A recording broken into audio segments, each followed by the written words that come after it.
Welcome to I'm Losing It. I am your host, Brian Kroc. Wait a minute. Welcome to Crocs in the Kitchen. I'm Jessica. And once again, I am Brian. Yes, we are doing sort of a dual episode here of I'm Losing It, the podcast, and Crocs in the Kitchen, the YouTube channel. Now, most of the time when we're doing this show, it's generally it's generally about weight loss or something of the sort. But even then, on I'm Losing It, occasionally we will do an interview that is sort of out of the realm of normal, of what we would do. But this one kind of came from something that has been established in our lives for quite a while. And I don't know if any of you guys really know this, but there is a common phrase that is said in our household, and it's just simple, 3 words. What about PEEF? Yes. What about PEEF? So I don't know. I've been a fan of PEEF, the Christmas Bear, for so long. Well, I like to say that I had him when I was a child, but I was actually like 18 when I got my first PEEF, so I really wasn't a child. But you guys know in every single video we do, there's this mysterious little bear that shows up in the background, and he just sits there, and everybody's always asking us questions like, what is up with the bear in the background? What's the deal with PEEF? That's what Brian likes to say. And so I thought it would be great to get the person who created PEEF, the author of PEEF The Christmas Bear, which, if you didn't know, there are books. There are multiple books. And I thought we would get him on and he could tell us more about PEEF, because who better than, The creator to tell us all about him. So yeah, we thought it would be really cool to get him on. I know last year, so after we kind of left PEEF a mystery. He was just in the back of the videos. And then last year I did my epic video, which was me going on and on about my connection with PEEF and why I love PEEF and all that PEEF stuff for 40 minutes? Yeah, probably. Yeah. And we even got my mom on and all that. But today we've got author Tom Hegg, and he is here to share more about the story of PEEF. So welcome to the show, Tom. Thank you so much for having me. Oh, by the way, PEEF is rather used to being in the background of things on television. Are you aware that he was for years in the background of Everybody Loves Raymond? You know what? I just learned that yesterday. Did you? Yeah. Yesterday, I was reading some stuff and I was like, I've discovered that. And I was like, Brian, how do we not know this? And not only that, but the West Wing. What? I didn't know. Oh, yes. Oh, yeah. Yeah. Uh-huh. Not a lot, but a little. I knew he was in the background of a scene in You've Got Mail. That's right. So actually, and one of our super fans pointed that out to us. Yeah, one of our fans of our YouTube channel told us about that. And so Brian immediately went and fast forwarded through the movie to find the scene where PEEF was in the background. And I thought that was really cool. So yeah. But yeah, he's definitely brought a lot. So PEEF has got a way cooler career than I do, and always has.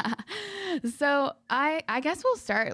Tell us a little bit about yourself before you even became an author. What were you doing in your life? I was an actor, the way that happens with some young directionless people for a while. And then the people who ran the theater suggested maybe I should try something else. And so I became a bartender at my dad's restaurant in downtown Minneapolis.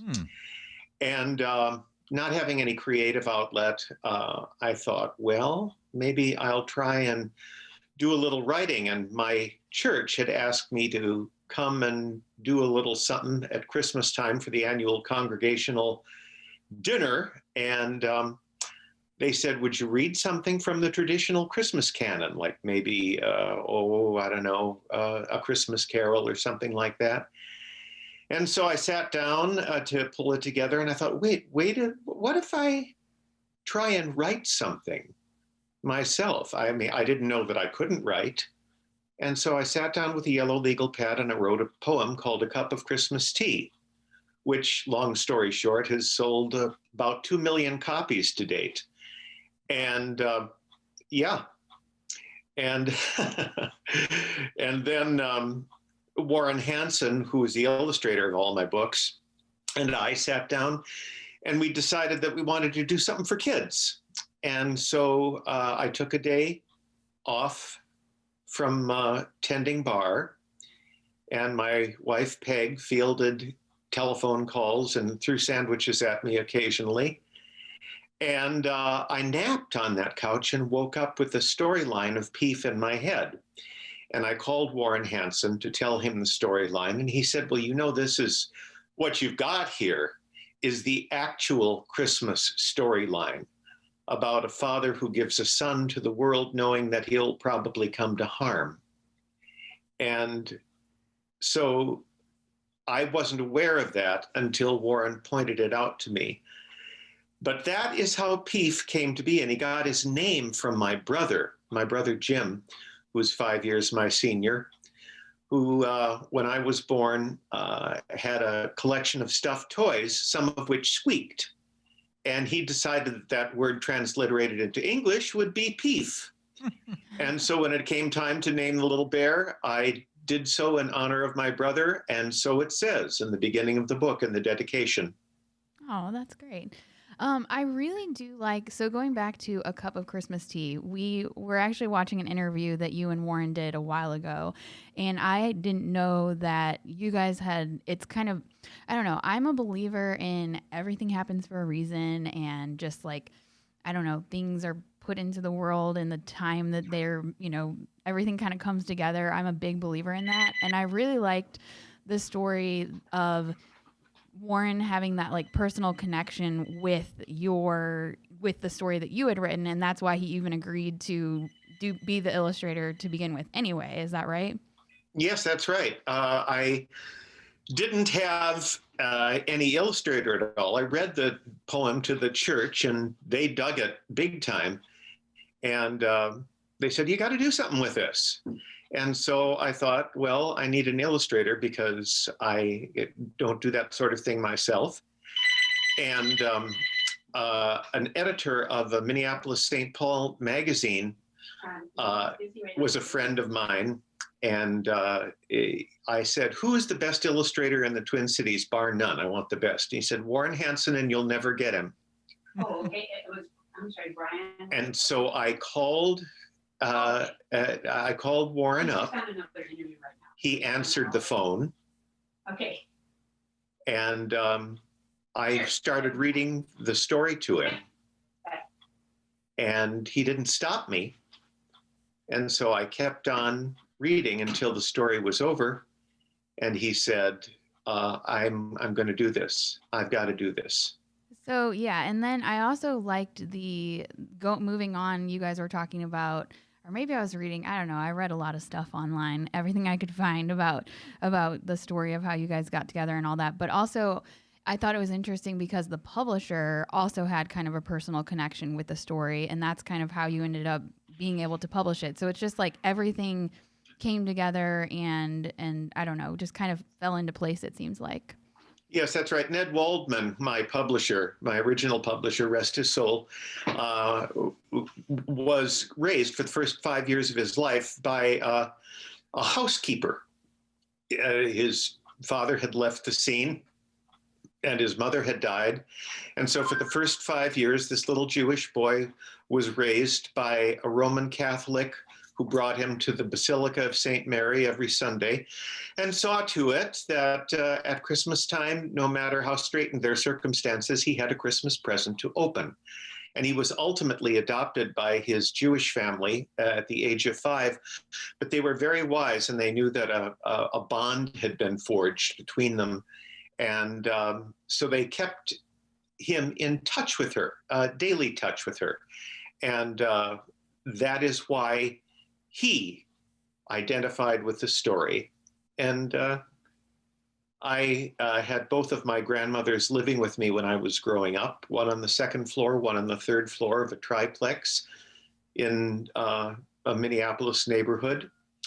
And I was very, very close to both of them, had daily access to both of them. So when people ask who is the maiden aunt in your life, the maiden aunt is my life. It's my two grandmothers, my grandmother Hegg and my grandmother Sullivan. So, okay, so let's see. So you did a cup of Christmas tea. That was in what, 1982? 82, right. And then were you The working? year I was born. Oh yeah, that was the year you were born, Brian. Well, what do you know? Happy birthday. Okay, so were you working at? I know you worked as a drama teacher at a school in Minneapolis area. Right. Back in 82, I landed the job of a drama teacher at Breck School, where I was for 35 years. I just retired a couple of years ago. And it was a really wonderful thing to be able to do, to have a combination of this writing sideline and being a teacher of theater, which is the thing that I always wanted to pursue from the time I was a kid. But it worked out probably the best way that it could have worked out for me. I was very, very fortunate. So speaking of theater, I have to say, okay, so we haven't really revealed how much of a total like PEEF nut I am. I mean, people kind of can probably guess at this point, but in 2011, we actually got married in 2011. Yep. And what was I at the time? How old was I? I don't know. I was born in 85. So I was like 25, 24, something like that. My mom, so I actually, right after we got married, it was like a month after we got married because it was in December. My mom and I, well, the whole PEEF connection I have goes, I'll tell you a little bit more about my mom and I and PEEF, but we actually flew up to Minneapolis. We drug my sister-in-law along as well, and we came to see the play that was it your son that adapted it into a play? We came up there just to see PEEF the Christmas the play, and it was amazing. We actually got to meet you. I actually got my Knock me out. You're kidding. This is great. I got my book. So my books are signed by you because we got to meet you back then. And this was a little bit earlier on. I don't know. I've become a little bit crazier on the PEEF front since then. It just kind of has built. But yeah, we have, oops, I just did my microphone. But you can see my books are signed by you. So there you go. We specifically came up during the time when we knew you and Warren were doing the signing, like after or before the play and all that. So yes, it was very fun. Well, for heaven's sakes, that's such a cool connection. Can't wait to tell my son, who is a teacher. Yes. Oh, nice. Oh, nice. Yeah. So what did that mean to you when your son, did he decided on his own that he was going to do that and put that whole thing together? My son Adam was actually working for Stages Theater at the time and had done a number of writing projects for them. And when they asked me if PEEF could be a viable project for them, and I said, yes, 1,000 times yes, he was the natural fit for it. Yeah. And he did really, really well. Yeah, it was really fun. And it was just, I don't know, I have enjoyed sharing the joy of PEEF with other people in my life. Brian you sort of, when we first met, you were just like, okay, she has this weird bear she carries around with her all the time. Like, whatever, it's fine. I jokingly say that Jessica is responsible for a significant percentage of PEEF bears that are sold in a given year. And it's my thanks. Possibly true. So well, just personally buying them myself too. Though. Yeah. Although I get on eBay a lot because it's like right now you can only buy. Actually, I don't think I have one of the current ones that you can buy. I bought one and gave it to my friend in England. But I have enjoyed buying them and spreading them around. Our nieces and nephews are well appointed with PEEFs and PEEF books. We gave them Peeves. Peeves. I'm sorry. Yes. Okay, we found out before the interview that the plural of PEEF is peeves, and now I have to work that into my vocabulary. But yeah, we ended up buying them for family members, and I know a couple of the kids have books as well, and all sorts of fun stuff. And that's just in our personal life. That's not even out in like the YouTube realm that we also exist in. Yes, and actually, so if you guys don't know, there are 4 PEEF books. There's 4 amazing books, and there are PEEF bears you can buy of your own, which people I think sometimes people don't realize that they can have their own PEEF. And your publisher has been nice enough to set up a discount code. It's actually KROCK, KROCK. on the Tristan Publishing website, and I'll link to that in the description of the video and the podcast. So you guys can get 20% off of PEEF Bears and all 4 PEEF books for the rest of, I think it goes through December 24th. So I will put more information on that, but you can actually get your own PEEF stuff, guys. Now, if you're a crazy collector like me and you want like stocking, I have like the little stocking with the little PEEF in it, and like I have the tiny, let's get the tiny one. This is one of my little tiny PEEFs. I have like all the different sizes of PEEFs. You have to go on eBay for that stuff. But yeah, so did you, I guess, well, let's take a step back a little bit. So tell a little bit about the basic story of PEEF, like for those who aren't as familiar with the books or anything like that. Sure, it's the Christmas story. Santa Claus is feeling an ache for something that he doesn't have. And he decides to ask each of the elves to donate their very favorite piece of cloth to the making of a bear. And so the bear becomes representative of everybody. And he touches it and breathes the breath of life into it, and PEEF becomes his son, for all intents and purposes, and his chief assistant. And PEEF begins to understand through the years of going on Santa's magic sleigh ride every year and looking in windows that his destiny as a teddy bear is not to be with Santa Claus, but to be with the child. But he doesn't say anything about it because he doesn't want to hurt Santa's feelings, make Santa think that he doesn't love him or wants to abandon him. He doesn't. And so he keeps his silence until Santa, of course, figures out what's going on through his own intuitions. And one very special Christmas Eve tells PEEF that, you know what? I've been doing this for years and years and years, and this has never happened before, but I'm a toy short. I'm going to need you to be somebody's teddy bear, which is the fulfillment of PEEF's hope and destiny. Yeah. And that is how the story works. So how did you end up writing the second book? Were you always planning on doing a second book, or did you? No, not at all. It was it was a thought that presented itself. And when the thought presented itself, I decided to go with it. And so we did A Silent Night for PEEF, which is the story of PEEF's first year on Earth. Yes. And I really connect with that one because it's, PEEF goes out and he experiences all these things, but he gets worn out. He gets, stains and all those kind of things. And it's kind of interesting because it's like, I've actually lived that story. Like, this is without knocking everything over.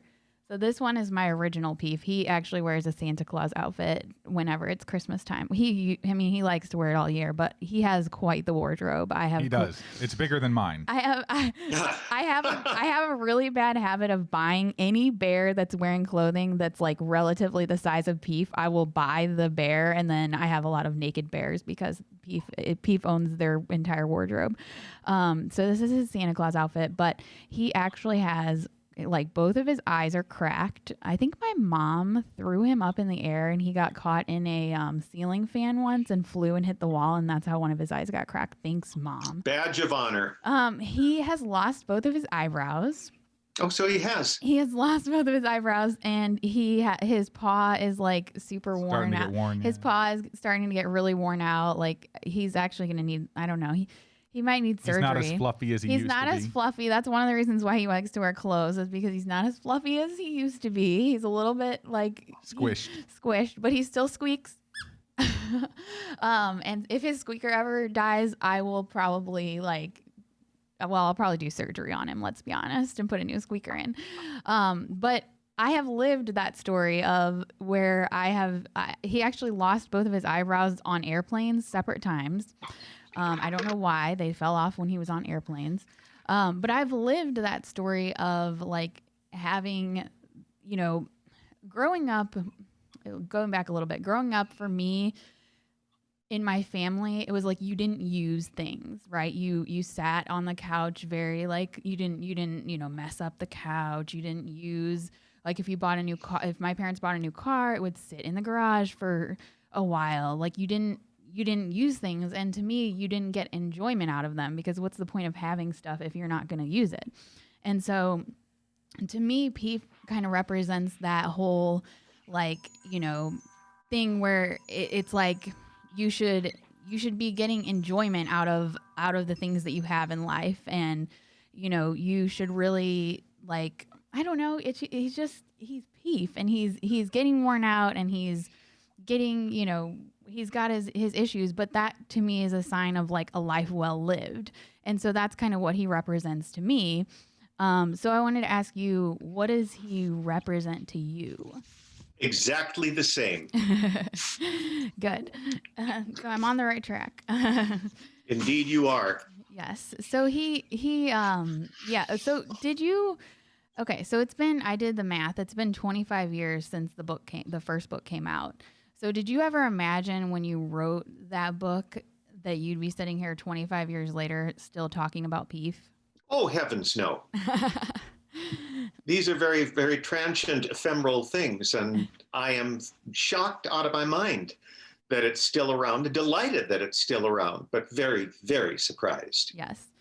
I also wanted to ask you, we talked about this a little bit before. I was going to ask you the most unusual place you've ever seen PEEF pop up. I'm assuming that's on one of the TV shows. But he's been in like the Holidazzle parade up there. Mm-hmm. He's been like, I mean, did you imagine when you wrote the first book, was the plan always for him to come to life as like a stuffed bear and all that stuff? Or did that come later? Oh, no, that was right away with the inception of the story. That he would become an actual bear. Yes. Yes. Yes. So is he like, I don't know, like I feel like in Minneapolis he must be like kind of known as like just this part of Christmas, Christmas time. People are associating with PEEF, and I don't know, I always imagine him just being in the parades and all that kind of stuff. Is that really true? Yeah, well, Warren and I were in the Holidazzle parade a couple of times, and we had a PEEF float that we were on. So, and then we had PEEF in the costume, the costume that they wear at shopping centers and all that kind of thing. So, yeah, unbelievable. The one ambition that Ned Waldman wanted to fulfill that he wasn't able to was to have PEEF become a float in the Macy's Thanksgiving Day Parade. Oh, wow. Which I think would look great. Oh, yes. That would be fantastic. Amazing. Yes. So I take my PEEF to I take him to the main one. I take him all over when I'm traveling, and I like to take photos of him with everything. And so. Yeah, actually, a couple years ago, I don't remember when exactly, but Tristan Publishing posted a thing about share a picture of like the craziest place you've had your PEEF or something along those lines. And Jessica went and got her it's a binder of photos of all the different places that she had taken PEEF at that time. And this was before he'd even gone international and outside of the country and stuff with us. And so she posted several pictures of stuff and ended up winning their little competition that they had. I think it was actually it might have been through Stages when the play came out. Oh, I yeah, think they were doing a competition, and I was like, well, I've got this competition in the bag here, and I sent 10 photos. But the best place PEEF has appeared in our life is where? I don't know. That's on you. What do we? In our wedding. Oh, that's right. Yes, our wedding. PEEF was the ring bear. Oh, in our wedding. And the ring bear. He was the ring bear. He was the ring bearer. He was like the ring bearer's bear. So our nephew Joshua actually carried PEEF down the aisle. And PEEF carried the rings. And PEEF carried the rings. Incredible. And there are pictures of me in my wedding dress with PEEF. Yeah. And my mom always my mom and I have created it. to me, PEEF also represents kind of this connection that I have with my mother, and we both love to travel. And the original reason we fell in love with PEEF is because we took him on a road trip with us. After I had just bought him, I saw him. I didn't even know anything about PEEF at all. I didn't know there were books or anything like that. And I bought him from the shelf at Borders. He was just sitting there. This was in 2003 in St. Louis, Missouri, where we live. I was at the Borders, and I was like, oh, this looks like a cute bear. I've always had an obsession with teddy bears. She does. I have a lot of teddy bears, but I thought he was cute. And so I happened to bring him on a road trip that my mom and I went on. We were driving from St. Louis to Shreveport, Louisiana, and we just started creating the most elaborate stories about PEEF and all the stuff that he had done and like his, what his favorite foods were and all these crazy, crazy stories. And we still do it to this day. Like, what is this, 17 years later? Yes. And so it has become like not a day goes by where when I call my mom like 3 or 4 times a day, and every time we talk, pretty much PEEF comes up. The funnier one for me is that she'll call her mom and be like, hello, I have an appointment scheduled for a PEEF for grooming or something along those lines. Like, no, it's always like some kind of an appointment, like a doctor's appointment or a food appointment. PEEF is trying to like sell things to her, so I'm trying to like, my mom and I are delusional, so it's crazy. But now we're really like getting into the weeds here with the. It's fine. But no, like you have no idea how much joy that he has brought to our lives, and I like to spread that joy around. So I'm really happy that we have this platform now where we can help spread the joy of PEEF around and have you on here and talk to you about it, because it has honestly he's completely changed my life and given me mine too. Yeah, and just given me, and that's going back to that thing. It's like you think about the fact that if Warren hadn't had that connection that he had to your first book, maybe this would have never happened, and then I would have never found out about. Like, I don't know. I feel like it's just like the domino effect of everything impacting, and so. Thank you for having that impact on my life and Brian's as a result. Yeah. Because it's just brought so much joy to my life. Well, thank you. You brought an incredible amount of joy to me today. My gosh, I never imagined hearing anything like this. I asked Brian, I said yesterday when we were getting ready for the interview, I was like, do you think I'm like the #1 PEEF fan in the world? Yes. You are. I hereby consecrate you as such. Yes! Yay! My life has been made. So here's kind of the funny thing for us, though, is that like Jessica's always had this thing since I've known her. Like PEEF has always been there. PEEF has traveled with her all over the place. She has all these great elaborate stories, of which, if you didn't know, her PEEF is a diehard Burt Bacharach fan. Yes. And loves McDonald's. Double cheeseburgers to be exact, but no ketchup because he's allergic to ketchup apparently. So trust me, elaborate stories that have been created about this. So when we started our YouTube channel, though, we literally were just like, hey, let's stick him in the background. It's just something funny. We'll hide him in little spots and stuff and see if anybody actually sees him. And eventually people started asking us like, hey, what's the deal with the bear? Like, why is the bear in the background? And it sort of kept going and going, and people kept asking us questions about it.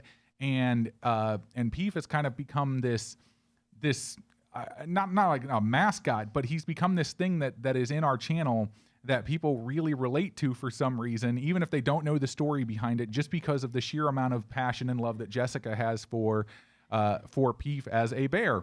And so because of that, our fans have started sending us stuff. So we people have asked us, they really want they wanted a PO box or somewhere they can mail us stuff. And I was like kind of reluctant to set it up. I was like, okay. But then the first week we had the PO box, we got like the most amazing, like I was squealing, yeah. So I'll just show you a couple of them. So the first one that it is a card that somebody made. Oh my. Look at that. I know. It's like super detailed, and like it was just like the cutest thing I'd ever seen. Then somebody wrote a poem about PEEF and made this like little, you can see in it's kind of the reflection, but yes, made this little like plaque for me. Etched PEEF in there. Could you read a couple lines to me? Oh, Yeah, yes. go ahead. Go Okay. for it. Actually, when I read this, I was like, did you steal this from one of the books? Yeah, we thought that they had stolen She it. wrote it, though. It says, there is a fuzzy little guy. His name is PEEF the Bear. He always has a hug for you when no one else is there. His tummy is filled with stardust sprinkles and rays of sunshine warm and bright.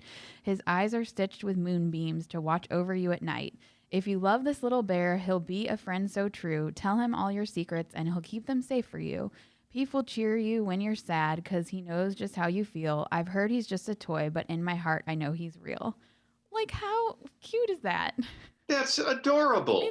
Yes. And so I've always joked, we don't have any children. You can tell I'm kind of a big kid at heart, but I've always joked, like, if we do have children, their bedroom, their nursery is just going to be like PEEF themed everything. So I'm like collecting all these things. But the weirdest thing that someone has sent us. This is awesome. So, well, like we said, our whole channel, started because of our weight loss and all that stuff. So we have actually lost like over 300 pounds combined. Yes. We eat a whole food plant-based diet, but we started out by eating nothing but potatoes for 2 weeks. 2 weeks of plain potatoes. Yes, that's what we did, and that's how we started. So someone actually mailed us this potato With a PEEF printed with on PEEF's it. head on it. Now that's different. That is very different. And I'm sad because it's like a real potato. It's growing and everything. Like it's like starting to. Brian wants to plant it and make it into like a potato plant. I don't know, but yes. So people love PEEF. So I'm excited to bring the story of PEEF to them, and hopefully everybody out there can get their own PEEF and start their own PEEF tradition in their own family. Because it's just such a good story. And we didn't even talk about there's 2 more books after that. So will there ever be another PEEF book? Or are you done? Never say never. Never say never. All right, I'll keep looking. What else? I don't know. What do we have? Is that? I mean, like you've kind of gone through the questions there, and he's answered a bunch of the ones that you were wanting to ask. That's true. I have intense notes here. I gotta go. Yeah, through. she prepped for this a lot. I told you, man, she was thoroughly excited about this. When she first even heard from the publishing company, she squealed and was just yelling, "Oh my God," a lot. And then when we got the interview booked, she was squealing again and saying, "Oh my God," a lot. And so I think it's kind of incredible to me, and it's kind of fitting because, like, I know you were a drama teacher, and the drama teacher that I had in my life was a huge impact in who I became as a person. And I think it's incredible that you as a drama teacher, even though you didn't have Jessica as a student, have impacted her life in such an incredible way, and has improved her life like 1,000-fold as far as I'm concerned, with just the simple creation of a little Christmas bear that you thought of one day. Wow. You leave me speechless. He's speechless. He's like, this girl's crazy. No. So I will leave you with one final question. So my final question for you is, how has PEEF changed your life? Well, there is a cabin in Minnesota that was built with royalties. As a matter of fact, it is called, what's the name of our cabin again? Oberoli. Oberoli. I have to ask my wife, Peg, to remind me of the pronunciation. It means a peaceful place. It's also a PEEF-ful place. Oh, you forgot to tell him about the thing that I do. That just reminded me. The songs. Oh, yes. I forgot to tell you about that. So Jessica has a tendency to insert PEEF into songs. So if the lyric says something like, I just want to love you or something like that, she'll say like, I just want to love PEEF. Or he does it too though now. He does it all the time now. But that's because I can predict what she's gonna say. My favorite is my version of Jingle Bells though, because it's just like PEEF, PEEF, PEEF. PEEF, PEEF, PEEF, PEEF, PEEF, PEEF, PEEF, PEEF, PEEF, PEEF, PEEF, PEEF. I sing that all the time. He loves it. So yes, I'll leave you with that final note of how crazy I am. There are songs that have PEEF in them that nobody knows about. Well, and then I talk about, I'm like, why did everybody write all these songs about PEEF? Because it's just such an easy word to interchange in songs. But anyway. You replace me. Why are there so many songs about teddies? I love it. Well, thank you. This has been so much fun having you on to talk about PEEF. Oh, me too. And- Thank you so much. I'm blown away. You had no idea what you were getting into. No, I didn't. I loved every second of it. Well, thank you. And hopefully all of you out there can get your own PEEF. I'll put that information about the discount that we have going on. And actually, we're going to be giving away some PEEFs too. The publisher has set up some PEEFs and books that we're going to be giving away on our YouTube channel. So stay tuned for that. And everyone, I hope you all have a Merry Christmas. And Tom, I hope you have a Merry Christmas. You too. And yeah. I think that's a good enough close for me. So I guess we'll just see everybody next time on I'm Losing It and Crocs in the Kitchen. Bye. Bye-bye.